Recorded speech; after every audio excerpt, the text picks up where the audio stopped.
Ito mga Lodi, tayo ay pauwi na naman December 10, 2023, araw ng Sunday. Bukas ay Monday. Masyaallah, ang bilis ng panahon. At mamaya-maya 2024 na naman.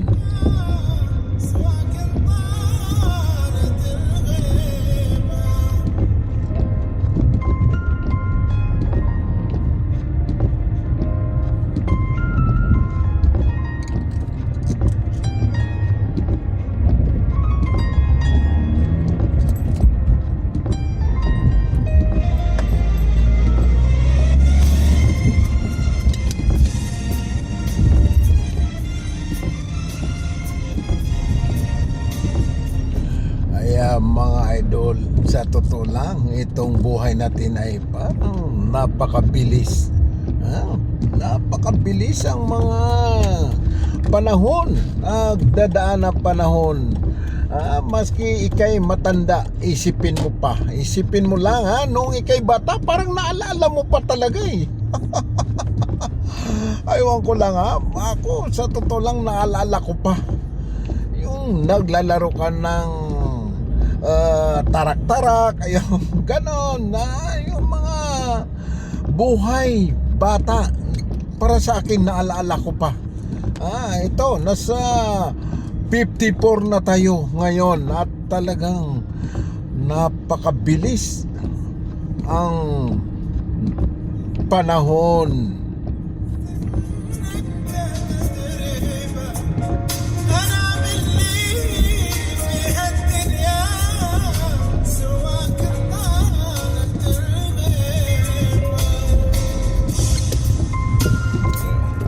Kaya mga idol, wag natin sayangin yung mga oras na dumadaan sa atin. Anong ibig sabihin? Wag natin pabayaan ang mga pagsagawa ng mga obligasyon sa Allah, dahil sa totoo lang tayo ay hindi taga rito sa mundo na ito. Ay talagang mayroon tayong direksyon na pinupuntahan, na yon yung walang hangganan. Doon daw sa kabilang buhay ay hindi mo na kailangan bilangin ang taon, dahil doon ay may simula pero walang katapusan. Allahu Akbar. Imaginein mo kung ikay nasa paraiso, kung ikay napatawad ng Allah at may awa ang Diyos ay papasukin ka sa paraiso. Imaginein mo, imagine lang yung lahat ng pangangailangan mo ay ibibigay sa iyo ng iyong Panginoon. Allahu Akbar. Yun ang tunay na tagumpay. Hindi tagumpay ang makuha mo itong mundo, hindi yan tagumpay. Sa totoo lang, kung bakit kailangan natin ang kung bakit kailangan natin ang pinansyal, dahil para makatulong ka sa kapwa mo. Yun lang. Para sa akin, yun lang talaga yung kapag may mga emergency, ikay nakaka-contribute. May mga dapat tulungan, makakatulong ka. Minsan kasi akala ng tao mayamang ka, hindi alam nagipit ka rin. Pero once na talagang sobra para sa akin, why not? Hindi naman, marunong naman tayo. Pero pag wala, talaga wala ka magagawa. Kasi sa totoo lang, marami rin tayong mga obligasyon. Medyo tumabi muna tayo saglit. Mga Lodi. Kasi kung ikay nakakaluwag at wala rin naman pakinabang ang paligid sa'yo, useless lang. Di bali wala ka ng kayamanan kung gano'n na wala naman pakinabang ang mga paligid sa iyo. Pero nakikita naman ng Panginoon kung anong mayroon ka. Minsan talaga hindi ka rin maintindihan ng mga paligid mo. Minsan may mga problema ka rin na hindi nila alam. Pero yung mga tao na nakakaluwag at hindi tumuayon ay talagang hindi maganda. Ari Bugso. Kasi maski isang kwarto na dollar, di parang isang kwarto rin na newspaper, papel. Kung wala namang pakinabang ang paligid. Ibig sabihin, yung mga tao na talagang gipit, kailangan tumulong ka rin. Talagang totoong nangangailangan, hindi yung kunwari lang na may mga nagdadrama, yun na puwira doon. Alam mo mga idol, hindi talaga maganda yung totally na hindi ka tumutulong. Pangit naman talaga. Dahil naman ang pakinabang sa iyo ng mga tao o kamag-anak mo kung ikay didma sa lahat ng bagay. Huwag naman ganon. Itong mundo ay parang dumadaan lang tayo dito, kaya huwag maging makasarili. Dahil ito ay talagang napakabilis ang panahon. Yun na nga, ulitin natin yung edad mo, kung ilang taong ka, halimbawa 30 ka, 30, isipin mo lang, maalala mo pa nung ikay bata.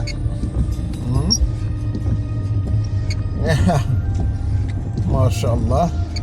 Pero mga lodi, huwag natin sayangin ang ating buhay. Ibig sabihin na sinayang mo ang buhay mo, yung pinabayaan mo yung mga obligasyon mo, yung bang feeling mo wala ng pangalawang buhay. Marami ito, sa totoo lang. Yung feeling nila ito lang mundo ang ating ginagalawan. Huwag nating gawin, sa totoo lang, dahil ang pagsisisi ay sa huli. Yan na mention yan ng ating Panginoon. Yung mga tao na napasok daw sa impyerno ay talagang iiyak sila, na hihingiin nila sa Panginoon. Ano yung hingin nila? Na sila ay makabalik sa daigdig na ito. Pero sabi ng Allah, maski kayo ay makabalik pa sa mundo, ay talagang mga sinungaling kayo, at kayo ay babalik pa rin muli sa pagsuway. Mga idol. Alam mo, malaking simba daw yung pag ikay nag-isa. Medyo pagmasdanin mo yung mangyari sa kabilang buhay, at saka pagmasdanin mo ang paligid, yung paglikha ng Allah sa itong mundo na ito. Pag ikay kailangan isa rin daw sa simba yon, yung iniisip mo yung paglikha ng Allah sa sanlibutan. Isipin mo lang itong karagatan, gaano kalawak, pero dahil sa kapangyarihan ng Allah, napapakain niya lahat ang nilalaman ng karagatan. Subukan mo gumawa ng fish pan. Kasi pag hindi mo hulugan ng lubaba, papayat. Dahil kinontrol mo sila parang nilagay mo sa kamay mo yung sustento ng Allah. Kumbaga, ikaw ang namahala, pero bitaon mo sa karagatan, bahala ang Allah. Ang tataba pa ng isda.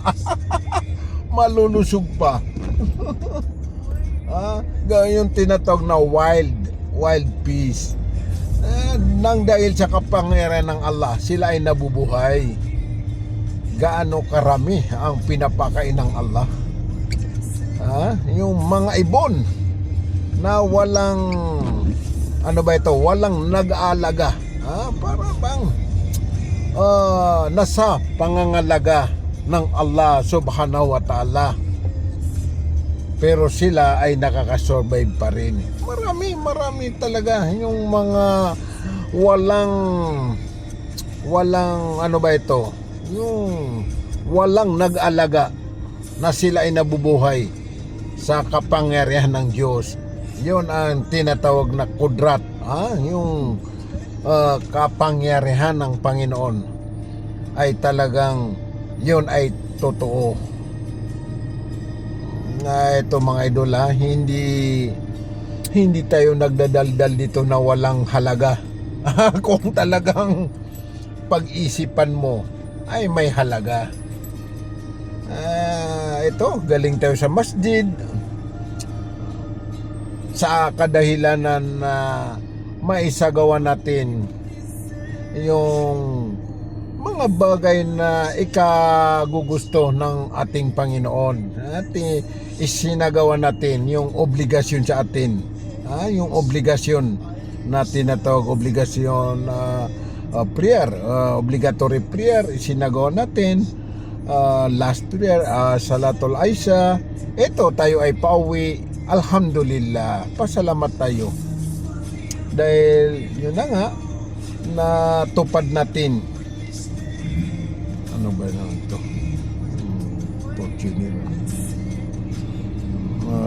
So,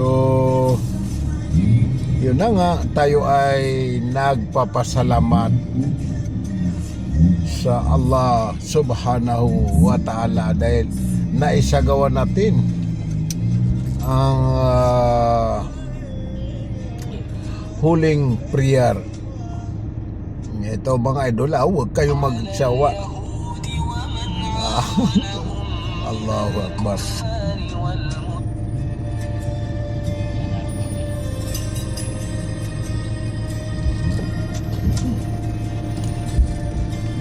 Ito, December 10, araw ng Sunday, 2023. Talaga, ang bilis ng panahon.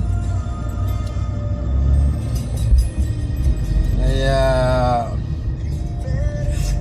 maski magkaedad ka pa dito na 100, sa totoo lang, parang ayaw mo, parang hindi ka pa rin nagsawa. Kaya sa ayaw sa gusto natin, talagang papaalisin tayo ng Panginoon dito sa mundo at ililipat tayo sa kabilang buhay. Ya Allah, relay kaming ka. Ya Allah, ang idasal natin, bago tayo bumalik sa Allah, ay yung araw na tayo ay napatawad niya. Yan ang hingin natin sa Kanya. Kung sakali na kunin niya tayo, yung panahon na tayo ay napatawad niya. At idasal natin na iligtas niya tayo sa kaparusahan, sa sarakal maut. Na okay, ingat, magpayong ka, magtap sa pinga sa ulo. Ito alis ang ating kasama. Dito siya bababa.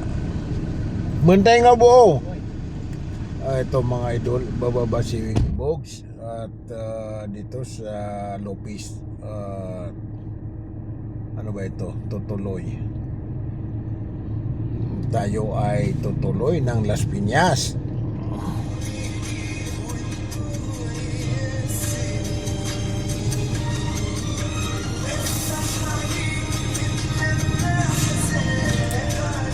Yun na nga mga idol, idasal natin na huwag tayo kunin ng Allah na hindi pa tayo napatawad.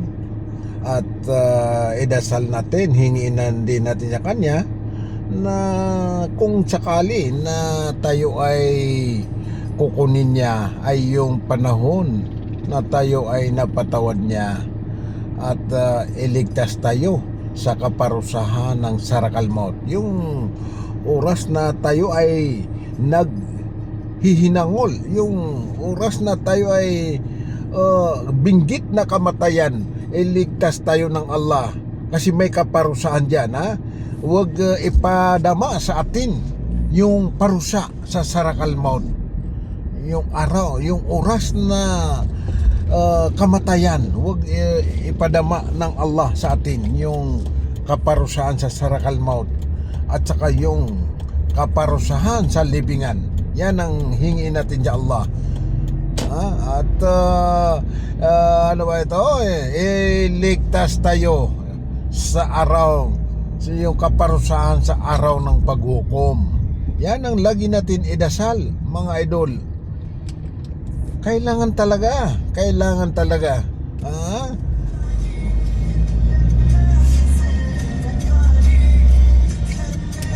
Kailangan. Wag tayo makalimot magdasal. Dahil yun na nga, doon daw sa kabilang buhay, lahat ng pagsisisi ay nasa tao, pero hindi na makabalik. Hindi ka na makakabalik ulit. Kaya habang tayo ay nandito sa mundo na ito, maghingi na tayo ng kapatawaran.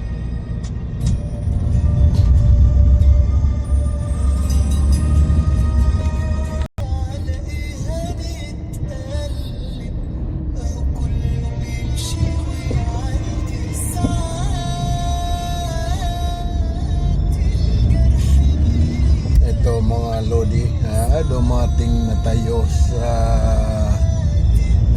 ating subdivision at yun na nga, huwag natin kalimutan ang mga obligasyon natin sa ating Panginoon, dahil ang pagsisisi ay nasa hulian. Walang nagsisi, nasa unahan. Huwag baliwalain talaga ang buhay. Yung pagsagawa ng mga obligasyon ng ating Panginoon, huwag nating kalimutan, mga lodi. Ito, hanggang dito na lang, mga idol. Assalamualaikum. Ito, part pa rin ito ng ating diary ng buhay. December 10, araw ng Sunday. Bukas ay Monday 2023. Mga idol, walang masama bawat isa sa atin gumawa ng mga remembrance sa buhay, at gumawa ng mga alaala katulad ko. So ito, hanggang dito na lang. Assalamualaikum, mga idol. Assalamualaikum.